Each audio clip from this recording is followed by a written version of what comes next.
ইমা ময়রা গেলে কান্দিনি সিরাইতে তুমি মা ময়রা গেলে কান্দিনি সিরাইতে মা নামটি অতি মধুর সোনারে ভাই মায়ের মতো আপন জন পৃথিবীতে নাই। একবার জোরে বলুন সুবহানাল্লাহ।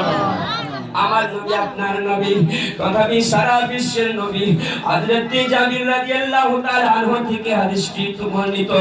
হযরত জাবির আমার নবী মুস্তাফার সঙ্গে কবরস্থানে গিয়েছেন। এক ব্যক্তির কবর খনন করতেছেন। কবর করতে করতে নবী যখন ওই কবরের দিকে তাকাচ্ছেন, তাকিয়ে নবী মুস্তাফার চেহারা মোবারক যেন ভিজে যায়। আর চেহারা ভিজার পরে দাড়ি মোবারক কুর্তা মোবারক ভিজে ভিজে নবী মুস্তাফা ওই জায়গাতে দাঁড়িয়েছিলেন। নবী মুস্তাফার চোখের পানিতে মাটি পর্যন্ত ভিজে গিয়েছে। সাহাবী আরজ করেন, নবী গো,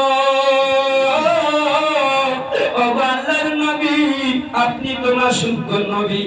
নবী গো, আপনার তো কোনো গুনাহ খাতা নাই, আপনি তো খাতামুন নবিয়্যিন। আপনাকে আল্লাহ পাক গুণ জানের মালিক মুখতার করে দিয়েছেন। নবী গো, ও রাহমাতাল লিল আলামিন, আপনি তো জান্নাতের মালিক। নবী গো, আপনি এত কবর দেখে কেন কান্না করতেছেন? আমার নবী বলেছেন, ও জাবির রে, এই কবর হলো প্রথম মসজিদে যাবে। যে কবরে পরিত্রাণ পেয়ে গেল, যে কবরে পাশ হয়ে গেল, সে মিজানে পুলসিরাতে হাউসি কাউসারের পাশ হয়ে যাবে। মহব্বতে বলুন সুবহানাল্লাহ। ও গো শোনো বাড়ির লোকজন, কান্দিও না এখন। একবার মহব্বতে বলুন সুবহানাল্লাহ। আমার মহব্বতে আজগর ভাই আপনি দেন তো 20 টাকা যা আছে ইনশাআল্লাহ। একবার মহব্বতে বলুন ইয়া রাসূলুল্লাহ। আমার মহব্বতে আজগর ভাই আমার ডক্টর অনেকদিনের মহব্বত প্রেম ভালোবাসা, নবীর নাচ শুনে গজল শুনে ওয়াজ শুনে ইনশাআল্লাহ সুবহানাল্লাহ আলহামদুলিল্লাহ 20 টাকা দান করে বলুন ইয়া রাসূলুল্লাহ। নবীর সুন্নতকে আদা করেছি, যাই হোক মহব্বতে বলুন ইয়া রাসূলুল্লাহ।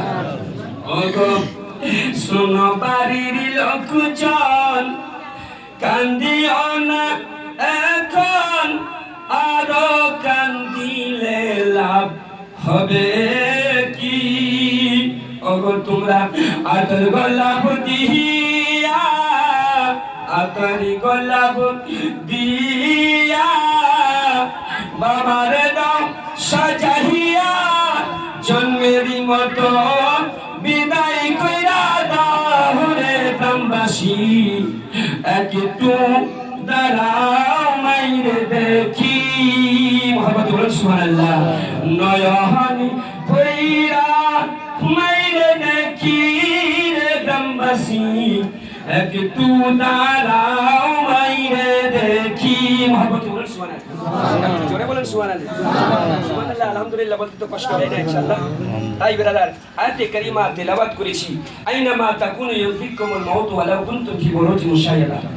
তুমি যেখানে থাকো না কেন, যেই জায়গায় থাকো না কেন, মওত যখন আসবে আপনাকে আমাকে ওই জায়গায় গিয়ে আল্লাহ নিজেই বিস্তারিত ভাবে বর্ণনা দিচ্ছেন। মওত যখন আসবে আপনাকে আমাকে গারাশ করে ফেলবে। এক কদম সামনে, এক কদম পিছনে নয়, নির্ধারিত সময়, নির্ধারিত টাইম, নির্ধারিত সেকেন্ডে আপনাকে আমাকে পেয়ে যাবে। জোরে বলুন সুবহানাল্লাহ। ব্রাদার আজকে কিসের অহংকার?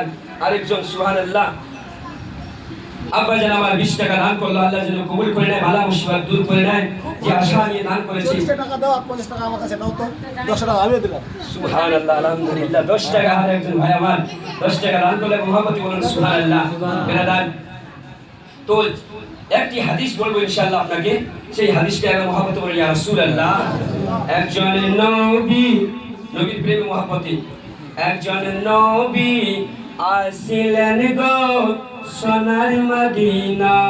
একজন নবী আসিলেন গো সোনার মদিনা। যার উপরে দরুদ পড়ে, যার উপরে দরুদ পড়ে, একজন নবী আসিলেন গো সোনার মদিনা, একজন নবী আসিলেন গো সোনার মদিনা। আমরা যারা নবীর পাগল, নবীর প্রেমী আমাদের আমল। আর সেই নবীকে পাবে, সেই নবীকে পেতে গেলে, সেই নবীকে পেতে গেলে ওগো আল্লাহ পাবে না। জোরে সুবহানাল্লাহ। নবীকে যদি না পাবে আল্লাহ পাবে না, নবীকে পেলে আল্লাহ পাওয়া যাবে। বেরাদার মহব্বতে বলুন সুবহানাল্লাহ। হাদিসটা শুনবেন আপনারা, হাদিসটা শুনবেন, শুনবেন কি শুনবেন না? মহব্বতে বলুন ইয়া রাসূলুল্লাহ। আসুন আমার নবী মুস্তাফা সাল্লাল্লাহু তাআলা আলাইহি ওয়াসাল্লাম কয়েকজন সাহাবীকে নিয়ে রাস্তা দিয়ে আমার চলে যাচ্ছেন। যেতে যেতে এক কবরস্থানের দিকে চলে গেলেন। যাওয়ার পরে দেখতেছেন এক যুবকের কবরের মধ্যে আযাব, ভীষণ ভাবে আযাব হচ্ছে। আমার নবী মুস্তাফা বললেন, ও আমার সাহাবী, এই কবরটা কার? সাহাবীরা বলছে, নবী গো, কিছুদিন হলো এই কবরটা একজন জওয়ান ব্যক্তি। এই কবরে নবী মুস্তাফা বলতেছেন, সাহাবীরা রে, তোমরা দেখো এই কবরের ভিতরে ধাঁধা করে আগুন জ্বলতেছে, চিৎকার করতেছে। সাহাবীরা দেখলেন, দেখার পরে নবী মুস্তাফা আমার হাত তুলে দিলেন, আল্লাহর দরবারে মুনাজাত করতে লাগলেন, আল্লাহ গো রব্বুল আলামিন, ওগো পরওয়ারদিগার, তুমি তোমার এই বান্দার উপরে আল্লাহ জাহান্নামের আগুনকে মাফ করে দাও। আল্লাহ বলতেছেন, নবী ওগো আমার হাবিব, আমি এই ব্যক্তির কবরের আযাবকে বন্ধ করতে পারবো না, আমি এই কবরের আযাবকে মওকুফ করতে পারবো না। কেননা এই জওয়ান হচ্ছে, এই জওয়ানের উপরে কবরের আযাবকে আমি মুসাল্লাত করেছি। পৃথিবীর বুকে তার বাবা তার মাকে তিনি অনেক কষ্ট দিয়েছে, তার মা নারাজ আছে। এই জন্য আমি রব্বুল আলামিন যতক্ষণ পর্যন্ত মা ক্ষমা করবে না, আমি ওই জওয়ানকেও ক্ষমা করতে পারবো না। আল্লাহু আকবার। যে আমি ক্ষমা করতে পারবো না। বেরাদার মুআজ্জাজ সামাঈন, নবী মুস্তাফা সাল্লাল্লাহু তাআলা আলাইহি ওয়াসাল্লাম বলেন, ও আমার সাহাবীরা, এই জওয়ানের আম্মা এখনো বেঁচে আছে? বলছে, হ্যাঁ বেঁচে আছে। তাহলে তোমরা চলো। আর নবী এগিয়ে গেলেন না, সাহাবায়ে কেরামদেরকে নিয়ে এনারা রওনা হয়ে গেলেন কোথায়? আস্তে আস্তে নবী আমার এক মহিলার বাড়িতে, বৃদ্ধা মহিলার বাড়িতে পৌঁছালেন। ওই মহিলা একটা ছোট্ট পুরো ঘর ছিল, এরাদার ওই রকম অট্টালিকা ছিল না। ওই ঘরের ভিতরে মুসাল্লা বিছিয়ে ওই মহিলা যেন আল্লাহর ইবাদতে মগ্ন ছিলেন। যখন ওই বাড়িতে নবী আমার পৌঁছালেন, আর পৌঁছার পরে আমার নবী সালাম দিলেন, আসসালামু আলাইকুম ইয়া আম্মা জান। ওই বৃদ্ধা মহিলা ঘর থেকে বেরিয়ে এসে, নবী গো ইয়া রাসূলুল্লাহ, আপনি ও টাইমের মধ্যে আমার বাড়িতে, ও নবী কোনদিন তো আমার বাড়িতে আপনি আসেন নাই। আমার নবী মুস্তাফা বলছেন, ও মা, তোমার কি কোনো সন্তান আছে? যেমনি এই কথা বলেছেন, আমার নবী মুস্তাফার কথা শুনে চোখের পানি পড়ে ওই মহিলা বলতেছে, নবী গো ইয়া রাসূলুল্লাহ, ওই আমার সন্তানের কথা তুমি একটু বলো না। মহব্বতে বলুন আল্লাহু আকবার। বলছে, ওই সন্তানের কথা বলো না। বলে, কেন? ওই সন্তানের যখন আমার পেটে ছিল, গর্ভে ছিল, ওই সন্তানের জন্য আমি অন্য বিবাহ করি নাই। ওই সন্তানকে যখন এই দুনিয়ার বুকে আসলো, ছোট থেকে 2 বছর লালন পালন করে বড় করলাম, তারপরে সন্তানকে যখন আমি বিবাহ দিলাম, সেই সন্তান নিজের স্ত্রীর কথা শুনে আমাকে মা অনেক কষ্ট দিয়েছে, আঘাত দিয়েছে। নবী মুস্তাফা বলতেছেন, শুধু তাই নয় গো নবী, আমার একটা হাত পর্যন্ত ধাক্কা দিয়ে ভেঙে দিয়েছে। ওই সন্তানকে আমি জীবনেও ক্ষমা করব না।